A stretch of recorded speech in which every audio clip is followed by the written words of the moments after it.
back to my channel. I hope you're all really well and staying safe during this uncertain time. So today I wanted to do a video where I am going to tell you everything about me, things that you might want to know. So the other day I put a poll up on my Instagram, and on Instagram they are a nosy bunch. They wanted to know quite a few things about me, very personal things, and I just thought that I would spill the tea really. We're all in lockdown, so there's not much else to do, so I thought, hey, let's just answer those questions that people want to know the answers to. So I have a list of questions here on my phone that people have asked me, and I will just get straight into this and give you the answers to these questions. So one of the first questions I was asked is, what job do I do? Okay, so I work for my family business. I work in the office. I do admin stuff. I work 3 days a week in the office there, and then the rest of the time I am a mummy and I look after my daughter and I run a house. That's kind of what I do actually. In an ideal world I would much rather spend all my time doing bits and bobs on Instagram and YouTube, but that doesn't fully pay the bills, so I have to go to work as well. And working for your family isn't such a bad thing. There's a lot of leeway in things, and I do quite enjoy it as well, and it means I get to spend time with all the people that I love. Okay, leading on to the next question, they kind of both go in quite well together. So you may or may not know, but before I worked for my family, I actually used to be a primary school teacher. And somebody asked what made me leave teaching. So I left teaching because I was struggling with balancing a kind of work life and being a mum. So teaching is quite a demanding job, and you know, there are so many women out there and men who are able to find that balance between work life and family life. But for me, I was really struggling. I was going to work and I was working 2.5 days a week. I didn't have my own class, which I think was the biggest problem for me. I loved having my own class when I first started being a teacher. So when I returned to work after maternity, I was given the job of kind of covering like PPA, which is like planning and preparation time for teachers. So I was teaching reception year 1, year 2 and year 3, but I was only teaching them for like half a day here and there, and it just really wasn't for me. And I was always given the jobs which no teacher wants to do, teaching things like ICT, French, RE, PSHE, kind of the boring stuff, whereas I am so much more of a kind of maths person, English person. I love teaching them the staple subjects. So yeah, that was kind of why I left it. I fell out of love with it, but I also realised that actually family was a lot more important to me. So another family question which I was asked, and I was asked this quite a few times, is do we plan on having any more kids? Now, Olivia is coming up to 5 in August, and I'll be honest, we would like to have more children. We would have liked to have had more children sooner, but financially we didn't feel that we were ready for that. So we took a break, and there might be another little Olivia running around very soon. Another question I was asked was, how did I meet my partner? So Matt and I met on a night out. We were at a kind of like young professional group thing. I was a teacher and Matt's an accountant, and we were just on a night out and doing a kind of like a pub crawl thing. And I think the moment he realised he loved me was when I beat him at downing a pint. He'd never admit that, but yeah, I think that was our moment of spark. And that was many years ago now. And then we started dating, and the rest of it is all kind of what led us up to where we are now. A lot of the questions I were asked were Instagram related, because I asked for questions on my Instagram. They are predominantly Instagram related questions. One of the most popular questions I had was, how did you grow your account? If you don't know already, on Instagram I have over 100,000 followers, and how I built that is through a lot of hard work, determination and commitment to an app on my phone.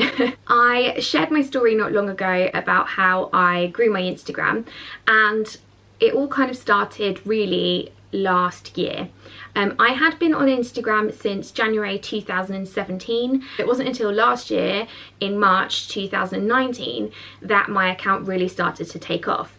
In those 2 years in between, my account had grown about 14,000 followers, which is pretty good, but it was a very slow burner, and I watched quite a lot of other accounts start and kind of go, and I started to wonder, like, what am I doing wrong here? Like, I did all the research and everything that they suggest you should do if you would like to grow your Instagram account, and still, like, nothing was really working for me. And then in March 2019, a lovely lady messaged me and asked if I would like to be a guinea pig in her trial on growing Instagram accounts, looking at hashtags, engagement, things like that. And I said yes. And so, yeah, from there, my account really just took off. And here we are just over a year later, and my account is now at just over 100,000 followers, which is absolutely mind-blowing, and I will be forever grateful to the lovely lady who messaged me, because her trial did actually work. Another question I was asked was, what would be your top tip for growing and staying motivated on your Instagram? I would say for me, it's kind of the drive of growing my account and hopefully creating a business out of it.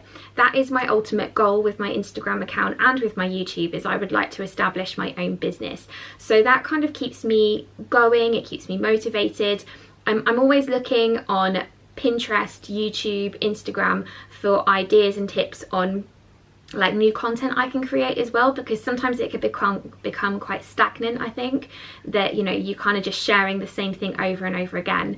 And at the moment, I'm really enjoying sharing video content on my Instagram. I think that might have come from my new love of YouTube and creating video content here. So I'm looking at kind of creating smaller snippets, and actually it's working really, really well. And I found that I love Instagram a lot more for that reason. The thing with Instagram is that I do find there's a constant need to like change up your house all the time. So what I try and do to keep me motivated in that way is I like to try out different things in and around the house. So I might move things around just to give it a little bit, give the house a bit of a freshen up, and also look slightly different for the camera. So yeah, that's a really good way to keep yourself motivated, is just like trialing and testing new ways of sharing your imagery and also sharing how your house looks. The next question was, how are you finding homeschooling at the moment? And I will be honest, homeschooling is a real struggle at the moment. Matt is working full-time in the spare bedroom, and I am trying to build up my own business during this time. I'm trying to seize the moment and build that up. So homeschooling is a bit of a challenge. The problem I have as well is Olivia is just not wanting to do anything. I started off homeschooling with lots of different activities for her to do to keep her engaged, and really she just is not wanting to do them at all. She wants to do her own thing, and that's fine. So I've tried to find different ways of encouraging her to participate in work. So she is only 4, so it's not a huge deal, but we have a star chart where she has to get a certain amount of stars so that she can have time on like her iPad or watching TV or watching a movie or something like that. She has to kind of like earn the reward, and that works really, really well. And then I've also tried to find things that she's interested in. So currently at the moment, we have got a little like butterfly farm growing. So we had some caterpillars, they're now at chrysalis stage, and we're just waiting for them to turn into butterflies. So what I'm doing there is I'm then finding activities which are butterfly related, looking at things like symmetry and stuff like that. And she's really, really enjoying it. It's really engaging for her. So yeah, that, I think, you know, as difficult as homeschooling is, I'm not putting too much pressure on myself, but I'm also trying to find ways where I can keep her engaged and interested in learning. And the last question was, would you move? If so, when, and would it be another new build? The simple answer is yes, we would move, and we were looking at moving before all of this kind of coronavirus thing started happening. So yeah, we are looking at moving, and yes, we would look at moving into a new build. The reason we want to move is not because we don't love our house. We absolutely love our house, and I would very much happily pick up my house and just plonk it to a different location. It's all about location for us. We are not massively far away from family, but we're a good 20 to 30 minutes away, and sometimes I just feel like I need to be a bit closer to my mum, and I think once you get that feeling, you can't really shake it off. So yeah, that would be our only reason for moving. And we would also really like to move to another new build, simply because we've had such a good experience here with this new build, and both Matt and I really love the fact that you literally just pick what you want and you move straight in and there's no work. And because we're so busy, I don't think we would have the time to do a renovation. So for us, a new build, it works perfectly. Hopefully the Help to Buy schemes will all still stay in place, and that also helps us get a bigger house than what we already have. So yeah, we would stick with a new build and we would look to move. With everything going on though, I'm not sure when we would move now. Hopefully next year, maybe the year after. We'll have to just wait and see. But yeah, we're okay here for the time being. We have a beautiful home and we're all very happy, and Olivia's really enjoying school, which is not too far away. So yeah, it will be kind of in the next couple of years. And that brings me to the end of our video today. I hope you've kind of enjoyed learning a little bit more about me. I would love to do a video like this again, so if you have any questions that you would like to ask me from YouTube, then please just drop me a comment below and I will begin to build them up, and I will do another video like this very soon. Please, if you have enjoyed this video, make sure you give it a great big thumbs up, and also if you're new around here, I would really appreciate it if you would take the time to subscribe to my channel. Until next time everyone, bye!